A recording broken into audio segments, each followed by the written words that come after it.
Chapter 19. Now the two angels came to Sodom in the evening, and Lot was sitting in the gate of Sodom. When Lot saw them, he rose to meet them, and he bowed himself with his face toward the ground. And he said, Hear now, my lords. Please turn into your servant's house and spend the night and wash your feet. Then you may rise early and go on your way. And they said, No, but we will spend the night in the open square. But he insisted strongly, so they turned in to him and entered his house. Then he made them a feast and baked unleavened bread, and they ate.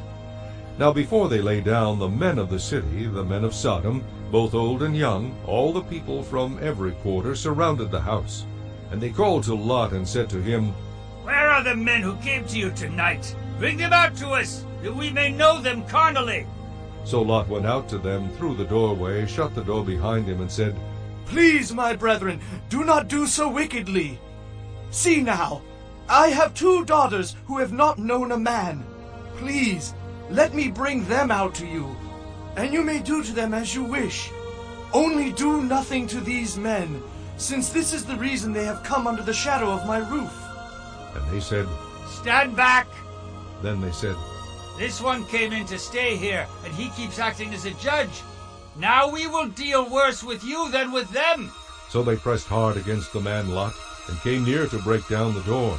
But the men reached out their hands and pulled Lot into the house with them and shut the door. And they struck the men who were at the doorway of the house with blindness, both small and great, so that they became weary trying to find the door. Then the men said to Lot, Have you anyone else here, son-in-law, your sons, your daughters, and whomever you have in the city? Take them out of this place, for we will destroy this place, because the outcry against them has grown great before the face of the Lord.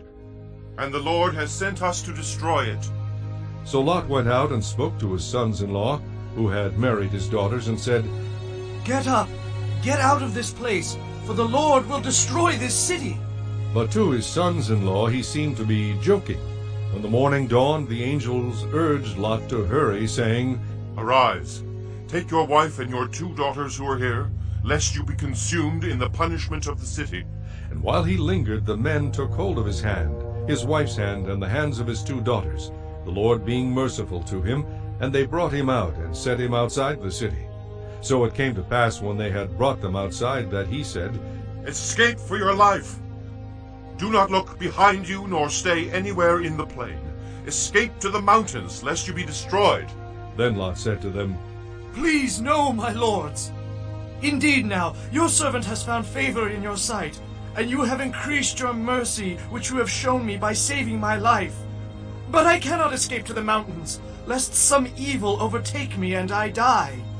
See now, this city is near enough to flee to, and it is a little one. Please let me escape there. Is it not a little one? And my soul shall live. And he said to him, See, I have favored you concerning this thing also, in that I will not overthrow this city for which you have spoken. Hurry, escape there, for I cannot do anything until you arrive there. Therefore the name of the city was called Zoar. The sun had risen upon the earth when Lot entered Zoar. Then the Lord rained brimstone and fire on Sodom and Gomorrah from the Lord out of the heavens. So he overthrew those cities, all the plain, all the inhabitants of the cities, and what grew on the ground. But his wife looked back behind him, and she became a pillar of salt. And Abraham went early in the morning to the place where he had stood before the Lord. Then he looked toward Sodom and Gomorrah, and toward all the land of the plain, and he saw, and behold, the smoke of the land which went up like the smoke of a furnace. And it came to pass, when God destroyed the cities of the plain, that God remembered Abraham, and sent Lot out of the midst of the overthrow, when he overthrew the cities in which Lot had dwelt. Then Lot went up out of Zoar, and dwelt in the mountains, and his 2 daughters were with him, for he was afraid to dwell in Zoar. And he and his 2 daughters dwelt in a cave. Now the firstborn said to the younger, Our father is old, and there is no man on the earth to come in to us, as is the custom of all the earth. Come, let us make our father drink wine, and we will lie with him, that we may preserve the lineage of our father. So they made their father drink wine that night, and the firstborn went in and lay with her father. and he did not know when she lay down or when she arose. It happened on the next day that the firstborn said to the younger, Indeed, I lay with my father last night. Let us make him drink wine tonight also, and you go in and lie with him, that we may preserve the lineage of our father. Then they made their father drink wine that night also, and the younger arose and lay with him, and he did not know when she lay down or when she arose. Thus both the daughters of Lot were with child by their father. The firstborn bore a son and called his name Moab. He is the father of the Moabites to this day. And the younger she also bore a son and called his name Ben-Ammi. He is the father of the people of Ammon to this day.